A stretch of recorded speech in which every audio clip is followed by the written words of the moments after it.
అన్నా సేమ్ ప్రభాస్ కట్టున్నావు, ఎట్లుంటది మన సాలర్? Definitely darling movie next level ఉంటుంది. వెయిట్ చేస్తున్నాం అందరం.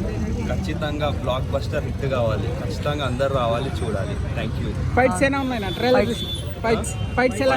Next level actually. కేజీఎఫ్ అనుకున్నాం కానీ కేజీఎఫ్కి మించి ఉంది. So definitely expecting great movie from Prabhas. ఈ డైలాగ్ ఎట్లా అనిపిస్తుంది అన్న మీకు? నీకోసం మీరన్నా అవుతా, ఏరైనా అవుతా, నీకోసం సొరైనా అవుతా, నీ ఒక్కడి కోసం అన్న డైలాగ్ వచ్చింది కదా అన్న.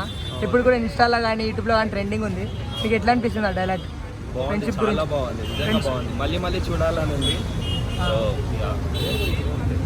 ఇంకా అన్న ఎన్నో సినిమాలు బాహుబలితో ప్రపంచ రికార్డు కొట్టినాడు, దాన్ని క్రాస్ చేశాడంటారా అన్నది? 100% అనుకుంటున్నా క్రాస్ చేస్తారు. ఇదైతే అందరికి నచ్చుతుంది. పాన్ ఇండియా కాబట్టి డెఫినెట్లీ అందరికి ఖచ్చితంగా నచ్చుతుంది. మొన్న రీసెంట్గా ఫ్లాప్స్ వచ్చినాయి కదా, దాని గురించి ఫ్యాన్స్ అవి మాట్లాడుతారు, ట్రోలర్స్ కానీ. వాళ్ళకి మీరు ఏం సమాధానం చెప్తారా?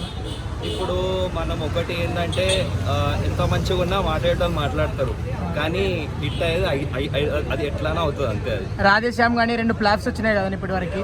ఇప్పుడు దాన్ని అన్నింటినీ పడిపోయేటట్లా ఇది అంత తోపు ఇటు కొడుతుంది అంటారా? 100% కొడుతుంది. రాధేశ్యామ్ కూడా మంచి మూవీ, చాలా మంచి మీనింగ్, అదొక డిఫరెంట్ కాన్సెప్ట్. అది కాకపోతే అర్థం కాలేదు, కానీ ఇది డెఫినెట్లీ అందరికి నచ్చుతుంది. మాస్ కాబట్టి ఖచ్చితంగా మన డార్లింగ్కి సెట్ అవుతుంది. ప్రభాస్ డూప్లెక్ కూడా సేమ్. థ్యాంక్ యూ అన్న.